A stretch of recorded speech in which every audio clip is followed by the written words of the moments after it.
City faces a very big question mark on where to house migrants this winter. Now, this comes after Governor J.B. Pritzker rejected plans to build a tent city over environmental concerns.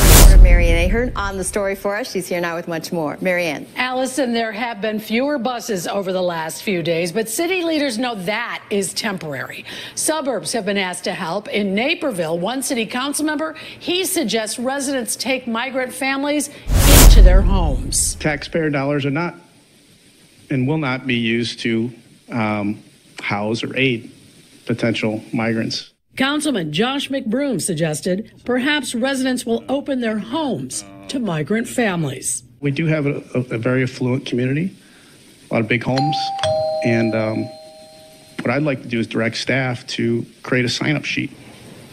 So, you know, for individuals that would be willing to house migrant families. And if there's people that would do that, God bless them. But you're not going to smile in my face and tell me that I'm down for you, but then everything that you're showing me is something different. And see, Black people seem to forget that the crime bill, the war on drugs, welfare reform, all of those things that tore down our Black families happened under the Democratic Party. We forget about that, which is why I did not support Hillary Clinton. Because my thing is this, that was your husband, but you didn't stand up and say, hey man, listen, we can't do this to these people. We can't have that. You didn't say anything. Mayor Johnson had invited suburban mayors for a meeting this week on the migrant crisis downtown, but the city says it is rescheduling the meeting, blaming the weather.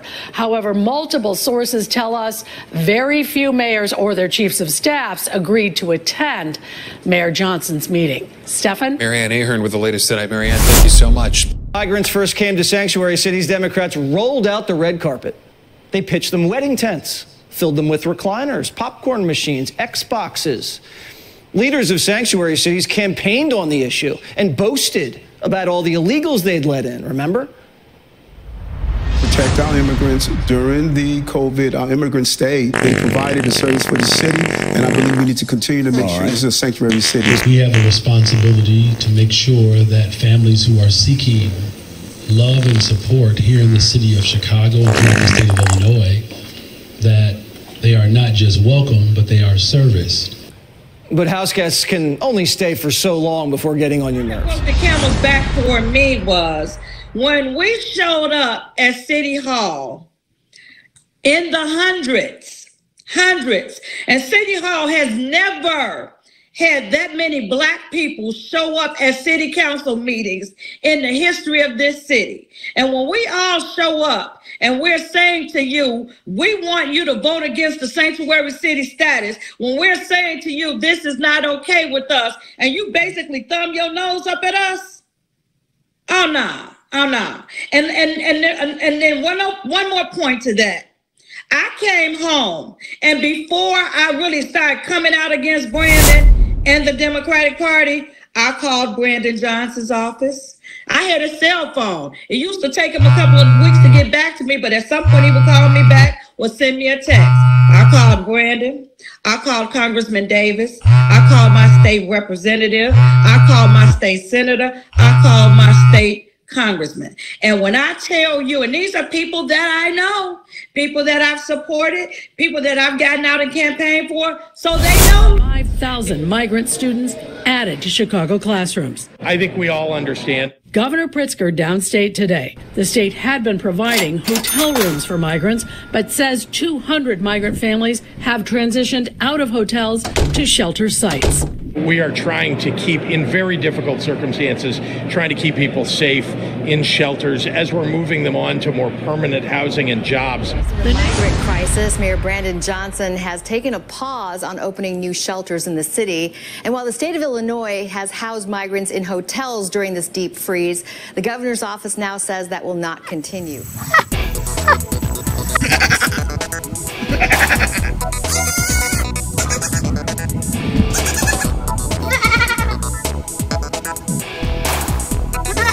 causing trouble in the communities that were forced to take them in.